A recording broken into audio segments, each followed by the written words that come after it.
What is up, guys? Ethan Page here. Welcome back to the channel. First and foremost, I hope everybody had a wonderful Thanksgiving. I know we did with kids. It's busy and hectic as always, but just happy to have all the blessings that we've got and another Thanksgiving behind us. So on today's video, I want to talk a little bit about finding the right bow for you, finding the bow that works for you, that fits you, hits where you're looking, and just how important that is, and maybe some things that you might use as tools to help direct you towards what bow that might be to save you some of that heartache. But anyway, let's jump right into the video and we'll go over it. So part of the reason that I felt compelled to do this video and to talk about this particular topic is I ran into a conundrum. I had been shooting a particular bow, and what happened was I picked up Old Faithful China bow, $300 bow from, or $350, $400, something like that, bow from Three Rivers that I've had for about a year and a half, I think now. And this has gone through a couple seasons with me, and I just kind of got to looking at it and like, man, it's been a while since I shot that bow, and been busy shooting the other ones, trying to stay dialed in with the one I was hunting with. I realized how good in the hand this bow feels to me in general, but just it fits me and it just works. It puts my hand in the right spot, and there's such a thing as how something points. If any of you guys are really familiar with shooting handguns, you'll especially know what I'm talking about. Certain handguns just level out and point and pick up a lot better than others, just because of their weight distribution, their size, how they're made, whatever. And a bow to me is no different. Bows in particular, I think, are like that. Compound or traditional bow alike. And this bow just points well for me.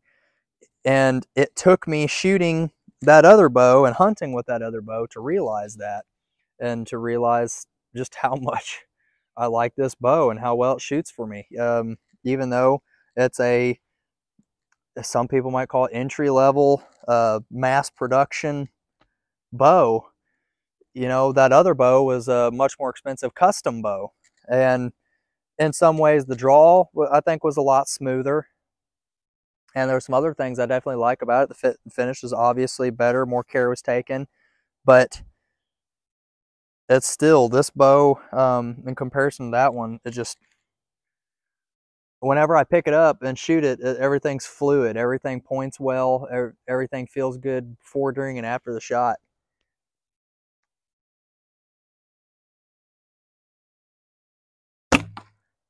And then it just hits right where I'm looking. So the way that I came to the conclusion on that, obviously, other than what I just told you, it's really the only fair, logical way that I can think of for someone to land on what bow is going to work best for them.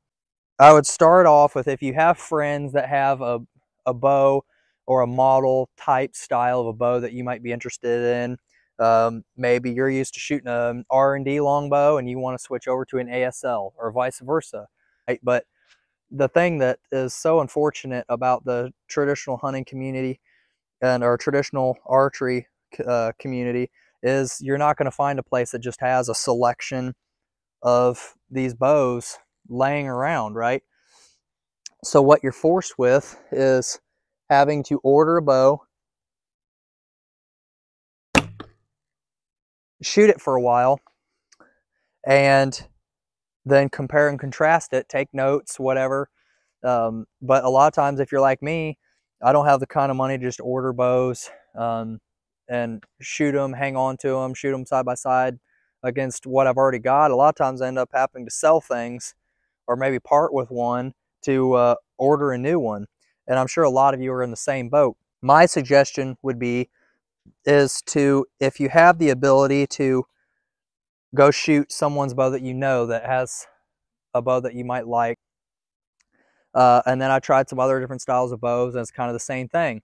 And then I bought this other bow and, you know, shot it for quite a while, hunted with it, and then picked this bow back up again and still found out that this bow is better for me. And so if you're like me and you're maybe a little bit undecisive, or you don't know exactly what you want, or maybe you do have an idea what you want, what I would suggest you do in the most reasonable way to navigate it, and especially when you're on a budget, make a list of all your criteria. And the criteria that I would suggest that you look into, for one, how tall you are, what your draw length is, because that's going to make a difference in the size of bow you're looking for. If you have a much longer draw length, you're going to be needing to look for a longer bow, right? So that might drum you out of some of the shorter options that are out there just inherently because of your draw length. If you're somebody that hunts in a ground blind, you may not want to go with like a 66 or a 68 inch ASL. Maybe you will. Maybe you would. I don't know. I've never hunted with a longer bow like that, especially out of a ground blind. But maybe, I guess what I'm trying to say is the way that you hunt, or if you're just an archer, you know, the type of shooting that you do, whatever, maybe you don't want a really long bow or a very short bow.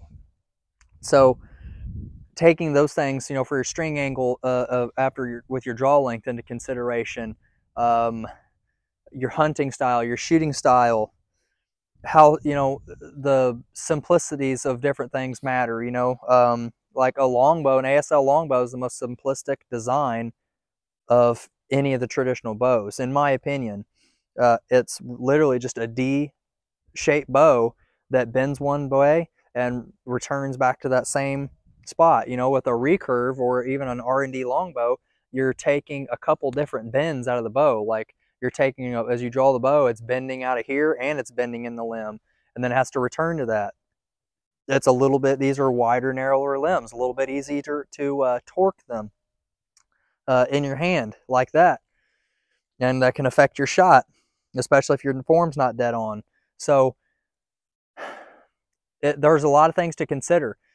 So I would implore anybody to, one, find out what your budget is. That's going to be important. But do your research based off of how you hunt, how you shoot, and decide what style, whether it's longbow or recurve, you know, R&D longbow, hill style bow, ASL style bow, whether you want a recurve that's longer, shorter, super curve limbs, more static limbs like these are, more of a basic static recurve,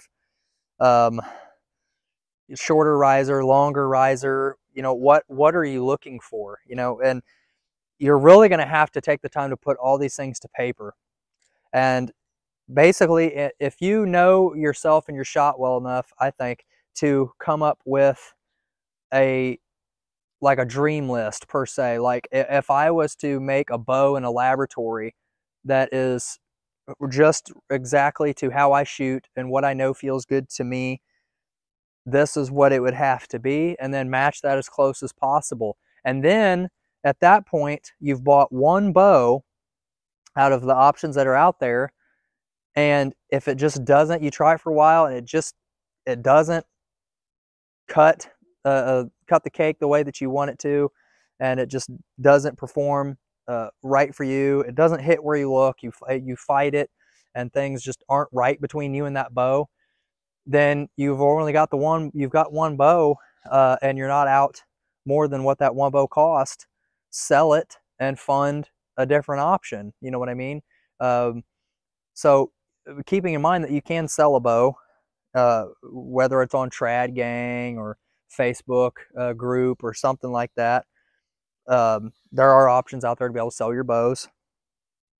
But like for me, the one thing that I've come down to is I prefer more deflex in a riser. See how proud that riser comes out. I mean, it doesn't quite, the throat of the grip doesn't quite come out to the limbs, or the limb bolts per se, but it's close. But the front of the bow itself, the front of the riser definitely comes flush to the outer part of the limbs, or actually comes a little bit past them. And the way that that places my hand and seats my hand into a bow, I just like it. It points so well.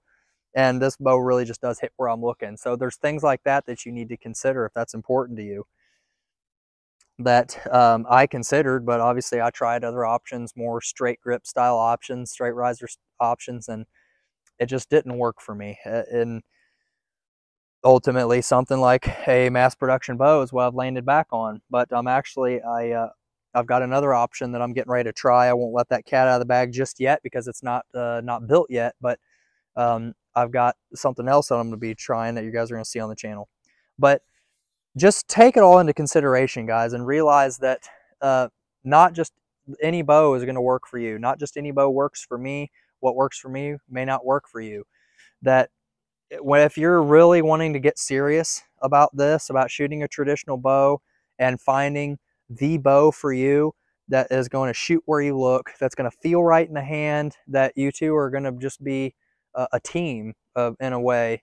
It's like your hunting partner and shooting partner, because it just does what you want it to do, right? And you complement each other. It might take some time and a little money to figure that out. So that's something that you do just have to be prepared for. So don't be afraid to buy used. There's plenty of places that you can go to buy a used bow. And so if you think that there's something that you may want to try and someone has it used, save yourself, a chunk of money and buy a used option, and turn around and sell it if you need to, whatever. But it's so important to take the time, due diligence, and if you're going to spend the money, don't waste it on arrows. Don't waste it on, I don't know, what, quiver, broadhead, any of those things. If you've got money to waste and you're not 100% sure that the bow that you've got in your hands that's doing all that is the right bow for you, and it doesn't just work with you flawlessly and complement you and how you shoot, then you put that extra money into finding the bow that does. And I promise you that's going to be money way more well spent. You're going to shoot better. You're going to be more confident. So just think about that, guys, that there's a lot of options out there right now with how things are in the industry with traditional archery. So if you need to change bows, we're coming to the end of hunting season, maybe now's the time to start thinking about it, so then you get all winter and spring and summer to shoot that bow, to make sure that it's right. And if you're going to order a custom, some of those wait times are still pretty far out. So if you want to have it by next deer season, you're probably going to be needing to get that order in. But that's something that you need to think about, guys. And so put the pen to paper, figure out what you think it exactly is that you need, what things feel better in the hand, grip angles, everything. If you like, low, medium, high wrist grips, any of it, all of it, guys. Metal riser, wood riser, all of it. Put it all to paper and jump on the internet and start trying to drum up what that dream bow looks like for what's out there right now. If you're going to go the ILF route, you can build a Franken bow and get exactly what you're looking for. Maybe you're looking for a metal riser with good deflex, like a DOS or a Satori, and then put longbow limbs on it. So there's all those options are available. So put in the work, save the money if you have to, and get the bow in your hands that complements you and hits where you're looking. Because I promise you, that can save you a lot of time and a lot of hours of shooting and trying to diagnose an issue that maybe isn't an issue, but it's just that you have the wrong bow in your hands. So anyway, guys, thanks for watching this video. Thanks for hanging with me. I know it was a lot of talking, but I appreciate you watching. Please be sure to hit the like button and subscribe, hit the bell icon, and select all notifications so that you get notified when I post new videos. Shop the links below. Get outside, shoot straight, and I'll catch you next time.